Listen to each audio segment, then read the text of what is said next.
Hey kids, here is the example problem that we went through in class, but ran out of time. So you can go through and check it out. Before you do this one, if you were not in class today, you really need to go back and look at a couple of the videos that I posted in our materials section for today. It's just an overview and reminder of projectile motion. And if you've never seen projectile motion yet, there's a couple of intro videos there as well. So our problem had an aardvark, and it's launched out of a cannon at an angle of 50 degrees with an initial velocity v0. It hits a building 20 meters away at a point 10 meters above the launching point, and they want you to find the initial velocity and the final velocity when it hits the building. So, taking all that into account and drawing a sketch, it looks like this. So here's our angle of 50 degrees. Here's our launch velocity, v0. Here's the path that it's going to take and hit the building that is 20 meters away, but it's hitting it 10 meters above its launch point. So what you want to take into consideration is that the ending point is 10 meters above the launch point, which makes that our delta y, which is a positive 10 meters. Okay, so we're going to set it up the same way. We're going to break up our section into x and y variables. So we remember that they act independently if we can ignore air resistance, and we can list out all of our variables that we know.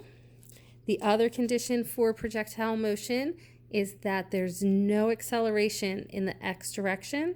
So that means that our velocity is constant the whole entire path, and that our y acceleration is our acceleration due to gravity.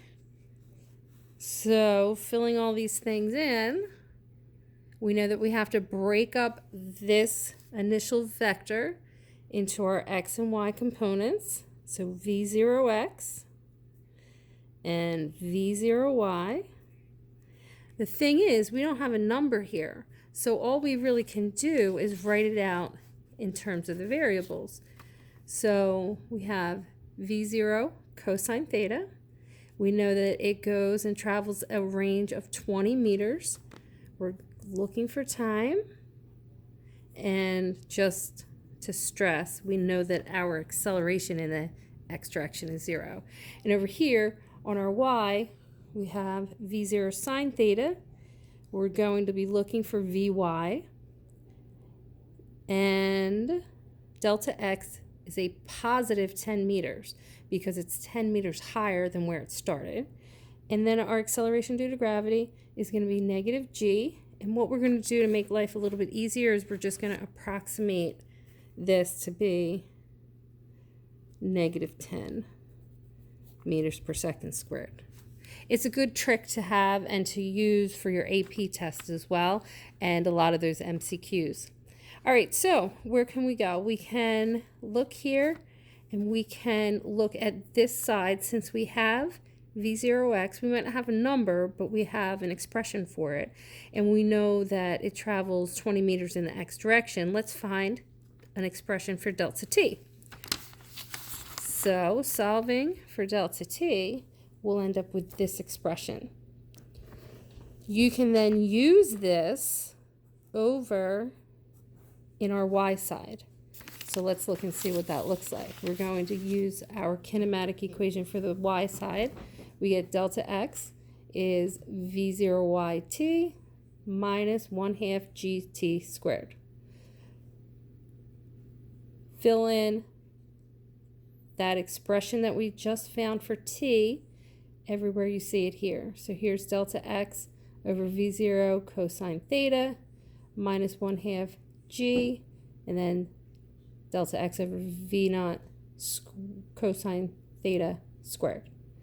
And then if you can recognize a couple things, this cancels with this, And then one trig identity you'll use a lot, sine over cosine is the tangent. So you can rewrite this as delta x tan theta minus 1/2 g delta x squared over v naught squared cosine squared theta. Our goal is to find our initial velocity. And remember, we're going to approximate that as 10. Alrighty, plug in your numbers, and at this point, you have algebra. We have a positive 10 for our delta y, and then 20 for our delta x. Tan 50 was our initial launch angle, and same thing, the 5 came from 1/2 g, or 1/2 of 10, and then delta x is 20 squared v naught squared over cosine squared of 50. If you crunch out all those numbers, boom, boom, boom, you can solve for your v naught of 18.7 meters per second.